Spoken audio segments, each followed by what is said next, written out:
Hi there, we got a 2003 Volkswagen Jetta here that we're working on.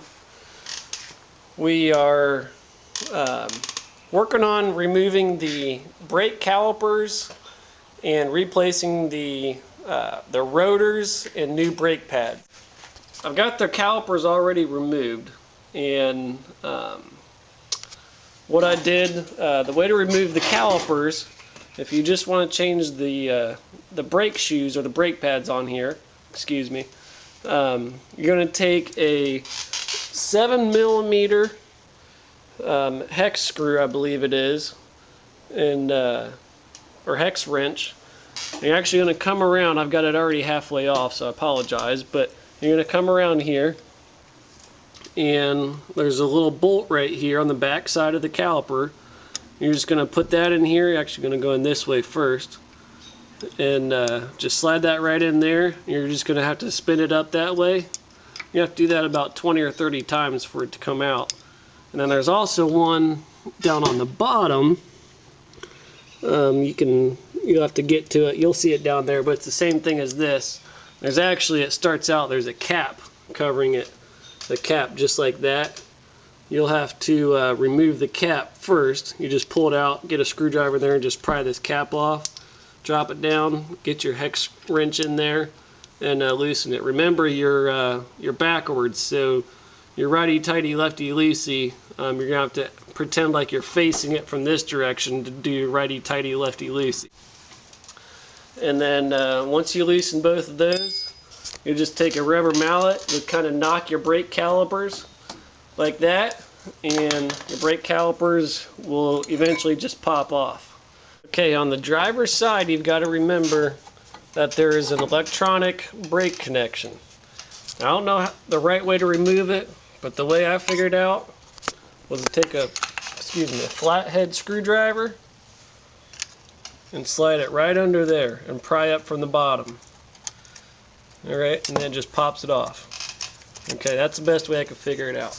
Now get your caliper up here, lay it out of the way, and then we'll worry about the brake pads later. Now, this rotor,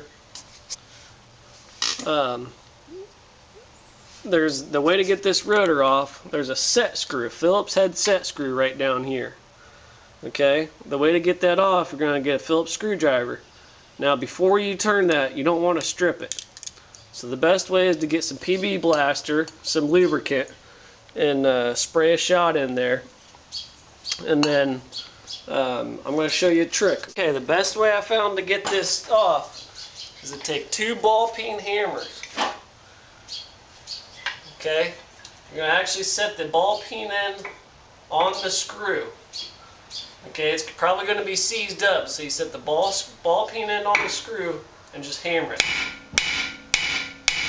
Do that maybe 10 times, okay? And then it should be loosened right up.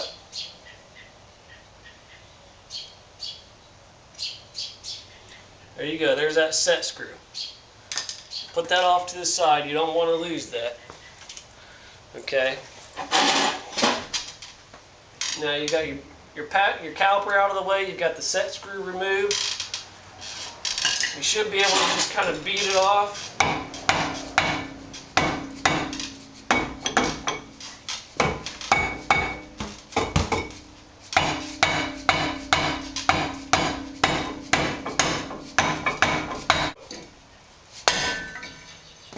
Beat it off, okay? So you just want to go around in circles, just kind of keep hitting it, and you'll keep vibrating it. Eventually, it'll just flip itself off. Okay, so here's your rotor. Okay, so we got the rotor removed now, and here's the new rotor. I sprayed it with some brake clean. That's very important, so that any oils or slime that's been on the new calipers or the new rotors, you don't want to get that on the new shoes. So I sprayed it all off with brake cleaner. I actually sprayed this part up here, get that all clean.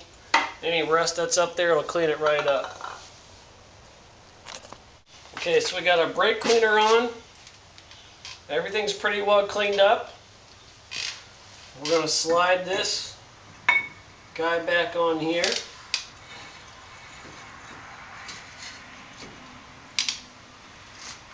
Get my set screw back. I'm going to spray a little bit of WD-40 on the screw. That prevents it from seizing up in the future. You want to locate that screw.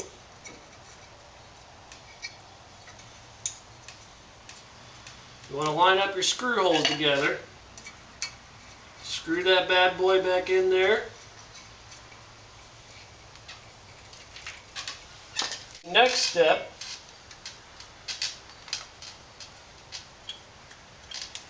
is to pop these brake pads out. You might have to take a hammer and beat that one out. Okay, and then after that, you got to get a clamp and you have to clamp this back shut. Okay, I've got a special clamp here, but what I'm going to do basically is I'm going to clamp this closed. You want to do it real slow so that your brake fluid doesn't bleed out the top. Take your cap off, your brake fluid container up by your engine compartment. Squeeze this part here shut so it's all the way back. Then you can slide your new brake pads in there. Okay, so I've got this pushed all the way back in here, clamped together.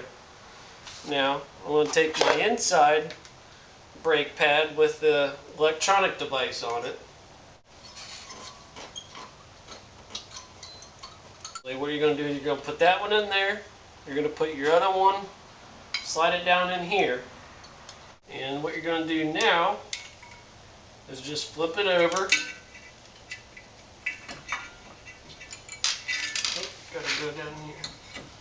Slide it on there.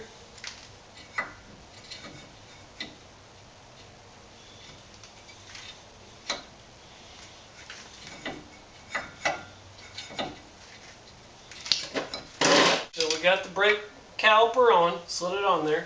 Next step, you want to hook this electronic. Sorry about that. You want to hook your electronic piece up. You might have to actually slide that out of there. Whoop. Okay, so get that hooked up. Snap that in there. It's tight. Slide it right back into its metal fitting.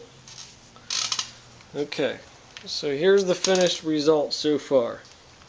You got your brake pads on, you got your caliper back on, you got your electrode back in, or your electric connection back on. You got your set screw back in. Now you want to come back to these hex screws, 7mm hex screws. And if I can find my wrench. Anyway, what you want to do is you just want to turn them the opposite way, righty-tighty, back into their position. One on the top, one on the bottom. Okay, so I've got my two hex meter bolts back in on the top and on the bottom, and that's pretty much it. We're finished. We got our brake pads in, we got our bolts back on, we got the electric connection back on, we got our rotors on, we got our set screw back in. I think we're good to go. Now, just a quick recap. To remove all this, disconnect your electrode, take your two bolts out the back, 7mm hex, take a hammer or rubber mallet, knock your calipers off, remove your shoes. Probably one of the most important things is to take the two ballpeen mallets and tap that screw before you screw it up. Okay, tap that screw, take a Phillips head, remove the screw out. Take a rubber mallet, knock your old disc out of the way, your rotor, it'll fall off, and then replace everything the way you took it off. That's it. Hope this helps a little bit.